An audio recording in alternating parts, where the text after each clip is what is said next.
నమస్కారం శ్రీ సత్య ప్రేక్షకులకి శుభోదయం. నేను నారాయణ రెడ్డి. సో దినపత్రికలోని ప్రధాన వార్తలను విశ్లేషించుకునే కార్యక్రమం కాఫీ టైమ్ సెపరేట్స్కి స్వాగతం. ఈరోజు మనతో ఉన్నారు సీనియర్ జర్నలిస్ట్ నోకుతోటి శరత్ గారు. మరి వారిని అడిగి ఈరోజు దినపత్రికలోని ప్రధాన వార్తలు ఏంటో చూద్దాం. నమస్కారం శరత్ గారు. Good morning. Very good morning and welcome to coffee time. Sir headline చూద్దాం, తర్వాత మనం ప్రకాశం డిస్ట్రిక్ట్ న్యూస్కి సంబంధించి వార్తలు ఏమన్నా ఉంటే చూద్దాం. సో ముందుగా సాక్షిలో చూస్తే జగన్ ఇస్తున్న మాట, ప్రస్తుతం అమలు చేస్తున్న పథకాలన్నీ కొనసాగిస్తామని హామీ. సో నిన్న మేనిఫెస్టో చేశారు. సో దాంట్లో భారీ ప్రాజెక్టులు, పెద్ద ఎత్తున ఉద్యోగాలు, పాదయాత్ర స్ఫూర్తితో పాలన, ఒక హీరోలా ప్రజల వద్దకు వెళుతున్న సీఎం జగన్. నువ్వు ఏ సంపద సృష్టించావు బాబు? 14 ఏళ్ళు రెవెన్యూ లోటే ఉంటే చంద్రబాబు సృష్టించింది ఏంటి? ఆయనకు ముందు తర్వాత మిగులు ఎలా వచ్చింది అని చెప్పేసి నిన్న జగన్మోహన్ రెడ్డి క్వశ్చన్ చేశారు. అలవాటైన మోసగాడు బాబు, సాధ్యం కాదని తెలిసి అబద్ధాలకు రెక్కలు సీఎం జగన్ మలివిడత ప్రచారం నేటి నుంచే. తాడిపత్రి వైఎస్ఆర్ సర్కిల్లో ఉదయం 10 గంటలకు నిర్వహించే సభలో ప్రచార భేరీ సభతోటి. మధ్యాహ్నం 12:30 గంటలకు వెంకటగిరి, త్రిభువని సర్కిల్లో, 3 గంటలకు కందుకూరులో, కేఎంసీ సర్కిల్లో సీఎం వైఎస్ జగన్ ప్రచార సభలు.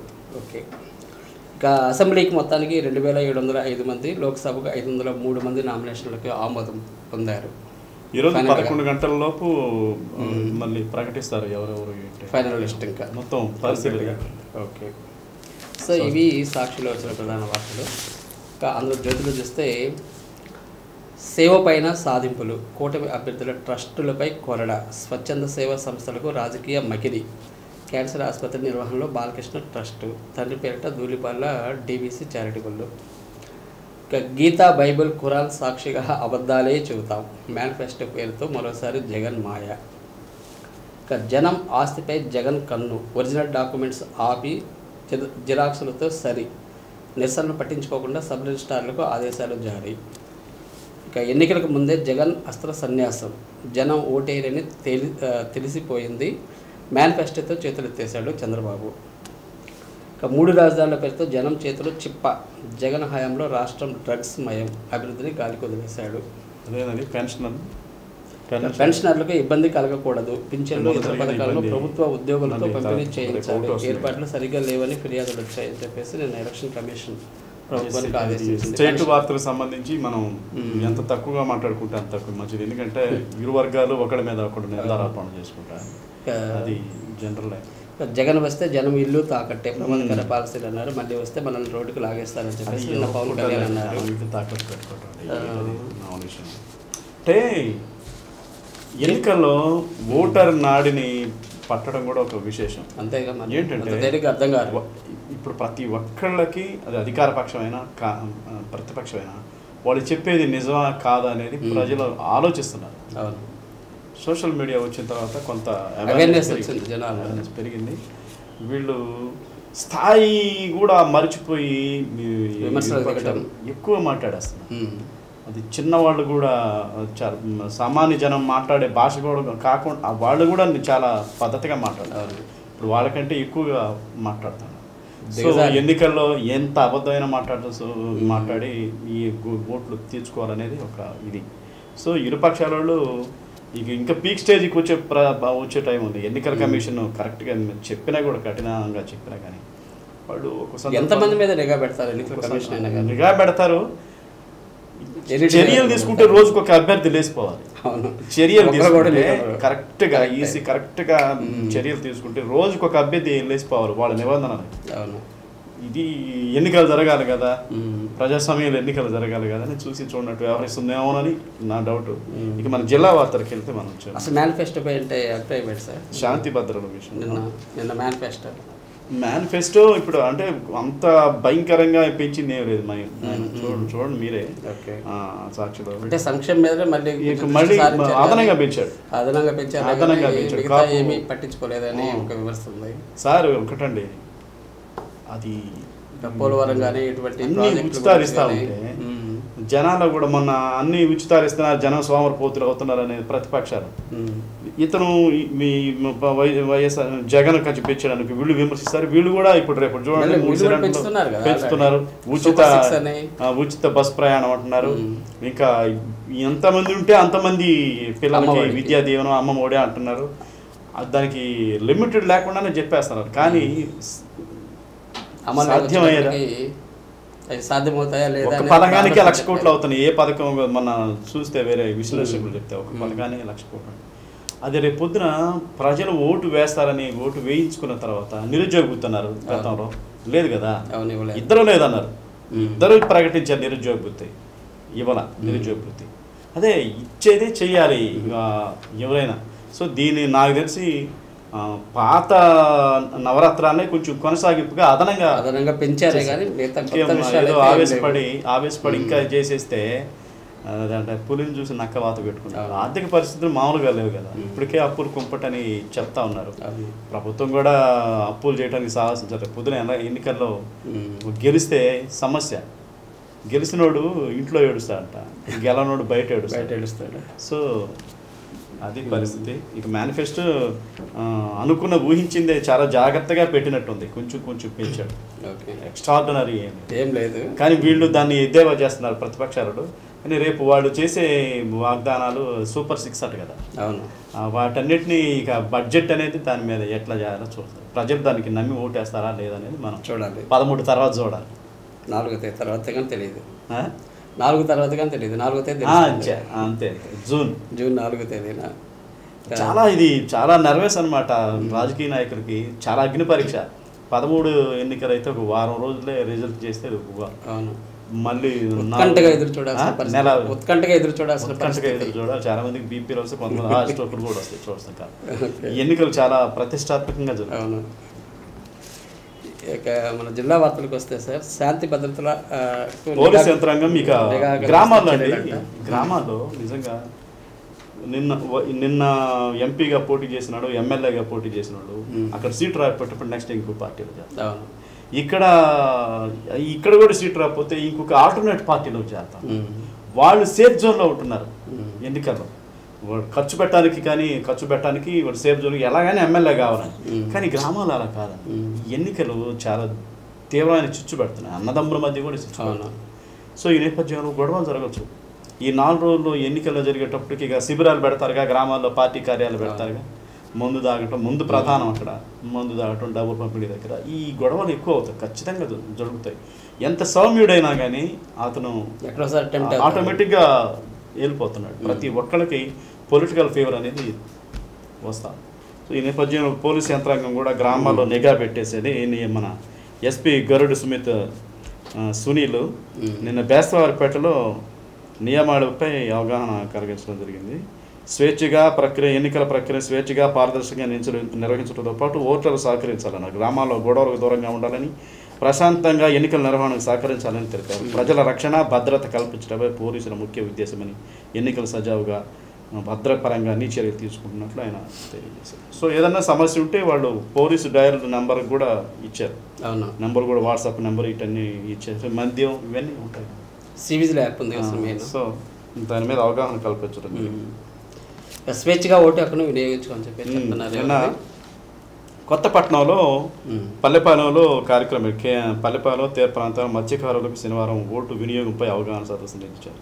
ఈ సందర్భంగా కలెక్టర్ మాట్లాడుతూ రానున్న ఎన్నికల్లో ఏ విధంగా వినియోగించుకోవాలో వివరించారు. అంటే ఇది 100% పోలింగ్ అనేది అందరూ ఓటు హక్కు అయితే జరగదు. 100% పోలింగ్ సహకరించని వీళ్ళు అధికారులు అవగాహన చేస్తూ ఉంటారు.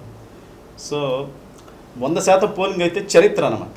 ఏది మినిమం 80% అయితే కావాలి సార్. అప్పుడే మన సరైన తెలంగాణలో 60% ఉంటుంది, తెలంగాణలో 60%, యావరేజ్ అంతకంటే ఎక్కువ రావట్లేదు. ఎందుకు రాదు సార్? ఇప్పుడు ప్రతి ఒక్కరు ఓటు వినియోగించుకోవాలి. నిజంగా చదువుకున్న వాడే దుర్మార్గంగా వ్యవహరిస్తారు. ఆ రోజు సెలవు వస్తే ఎంజాయ్ చేస్తాడు. మరి ప్రశ్నించేది వీళ్ళే. మనం గతంలో కూడా చెప్పుకున్నాం, ప్రశ్నించేది వీళ్ళే, సోషల్ మీడియాలో మాట్లాడేదే వీళ్ళే, పోస్టులు పెట్టేది వీళ్ళే, పనిచేయడానికే బాధ్యత ఉద్యోగస్తులు.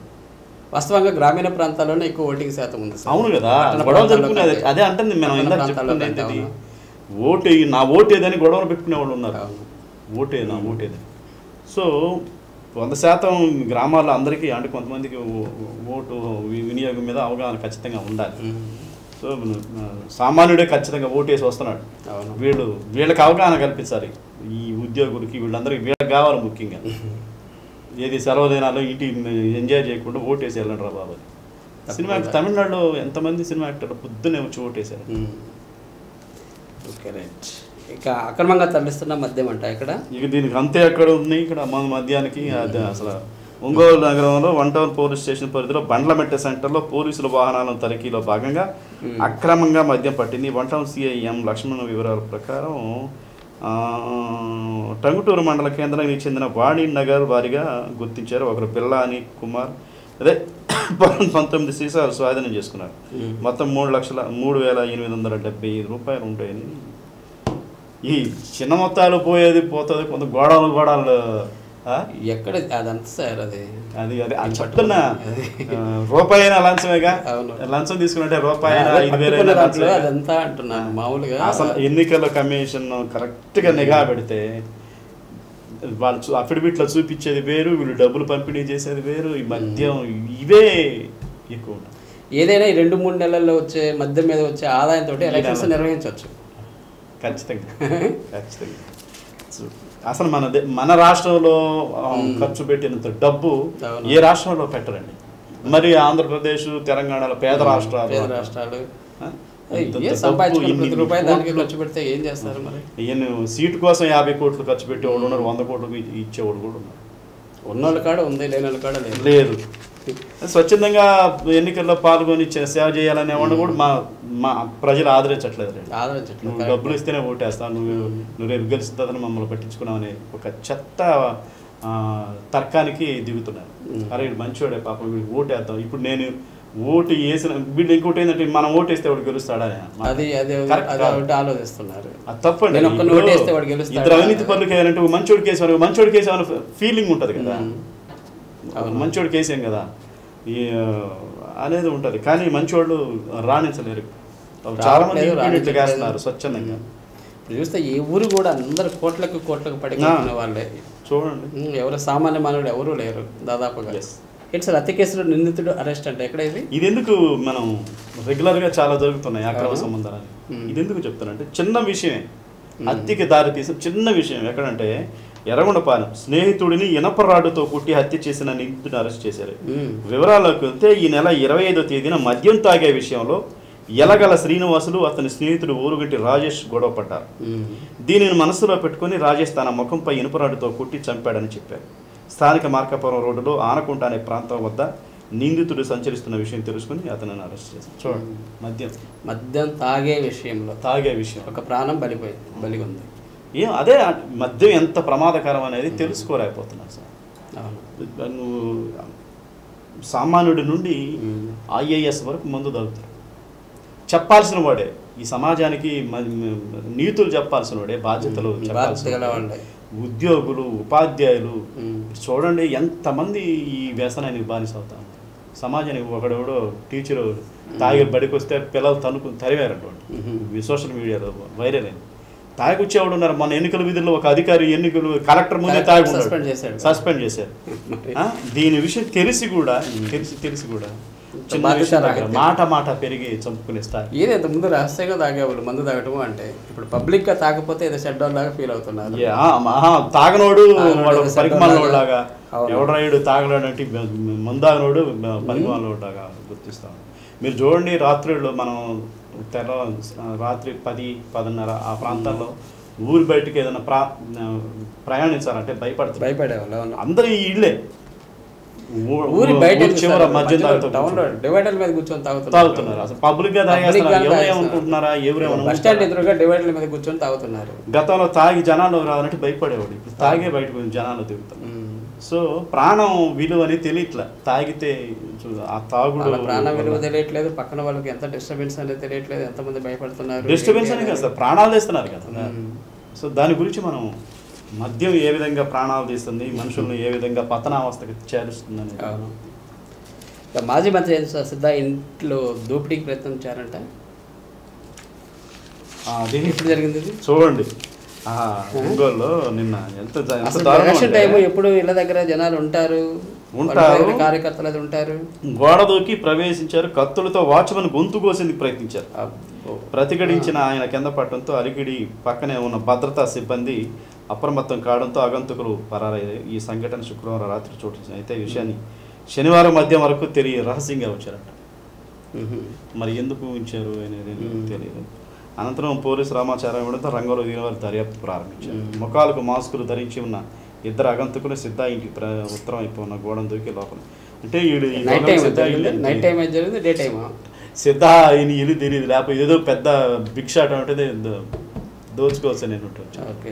చూడండి అసలు దొంగలు ఎవరి పనిలో వాళ్ళు ఉన్నారు, మనమేమో నిఘా పెడతా ఉన్నారు పోలీసులు, వాళ్ళు ఏకంగా సిద్ధ ఇంటి దగ్గర ఎప్పుడు సెక్యూరిటీ. అదే చూడండి, ఆల్రెడీ వాడు గొంతు కోసే సన్నివేశం చూస్తూ ఉంటే ఇక్కడ అప్పుడు వాళ్ళు అప్రమత్తం అయ్యారట సిబ్బంది. అది అరుపురుకు కేకలకి. ఆయన కరెంట్ ఉంటుంది, మరి తెగించేసారు. మొత్తం మీద ఏదో బాగా తీసుకెళ్ళాలనుకున్నారు, కానీ బహుశా వాళ్ళు ఇంట్లో ఉండుండరు. మాస్క్ నిజంగా కొంచెం షాకింగ్ అయ్యింది. పట్టుబడ్డారా లేదా అనేది తెలియదు. అదే సైకితం చైతన్యం నిన్న కొత్తపట్నంలో నిన్న మన ఒంగోలు ఆర్డీఓ కార్యాలయం వద్ద బాలాజీ అనే అతను కొత్తపట్నం పల్లెపాలలో ఏర్పరిచిన ఓటర్ల అవగాహన సదస్సులో బీచ్లో ఏర్పాటు చేసిన సైకిత శిల్పం సెల్ఫీ పాయింట్.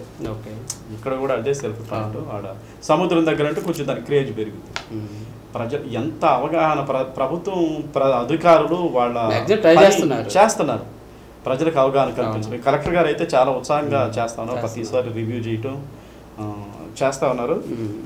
దీని మీద ఓటర్లకు అవగాహన కల్పించే కార్యక్రమం సెప్ అని ఇది దీని మీద పడవలో కూడా పెట్టి దానికి ఒక ఆకారంగా పయనించి ధర దగదగ ఏంటి మరి మనం రెగ్యులర్గా ధరలు తగ్గినాయి ఇబ్బంది పడుతున్నారు అనుకుంటున్నాం, కానీ పొగాకు ధర సంబంధించి రికార్డు స్థాయి. మేలు రకం 294 రూపాయలు, బ్రౌన్ రకం 270 రూపాయలు కొనుగోలు.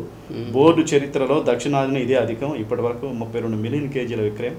కిలోకు 230 రూపాయలు సగటున ధర.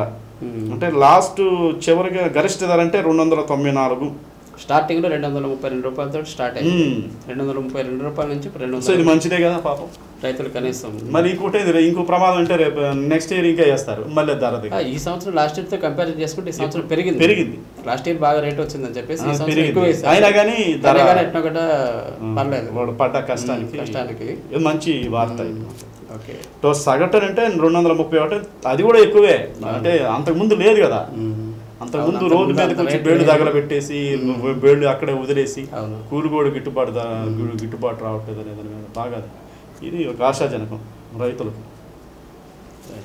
ఇక అంగన్వాడీలో ఎన్నికల విధులు కంటే సార్ కూడా అనుమతి జనరల్ కదా, అంగన్వాడీలకి సిబ్బంది కొరత పెట్టుకుంటారు. పోలీస్ సిబ్బంది కొరత ఉన్నప్పుడు ఆల్టర్నేట్గా వీళ్ళు పెట్టుకుంటారు. మొత్తం మీద 1100 మంది అవసరానికి కాంట్రాక్ట్ ఉద్యోగుల నియామకం జరిగింది. వారి కోసం పోస్టల్ బ్యాలెట్ గడువు కూడా, వీళ్ళకి పోస్టల్ బ్యాలెట్ కూడా ఉంటుంది కదా. వాళ్ళని ఎన్నికల్లో విధుల్లో పాల్గొనే వాళ్ళందరికీ పోస్టల్ బ్యాలెటే కదా, వీళ్ళు మించుకుంటారు. ఆల్టర్నేట్గా మనం ఎక్స్ట్రా ప్లేయర్ అనుకుంటాం. వీళ్ళని ఖచ్చితంగా విధులకి అంటే అంగన్వాడీ టీం లోన సిబ్బందికి చేయడం, తర్వాత ఈ గబక్కన సడన్గా పడిపోయిన వాళ్ళకి వీళ్ళు వినియోగించుకుంటారు ఎన్నికల విధులు. సో అంగన్వాడీని ఫస్ట్ టైం వినియోగించుకుంటున్నారు. ఫస్ట్ టైం ఎలక్షన్స్లో వినియోగించుకుంటున్నారు అంగన్వాడీలని. ఓకే, రైట్ శరత్ గారు, కొన్ని ముఖ్యమైన అంశాల మీద విశ్లేషణ అందించినందుకు థ్యాంక్ యూ. మరి ఇదండి ఈనాటి కాన్ఫిడెన్స్ పరిస్థితి కార్యక్రమం. తిరిగి రేపు ప్రజలకు కూడా మనం ఒకటి విజ్ఞప్తి చేస్తాం.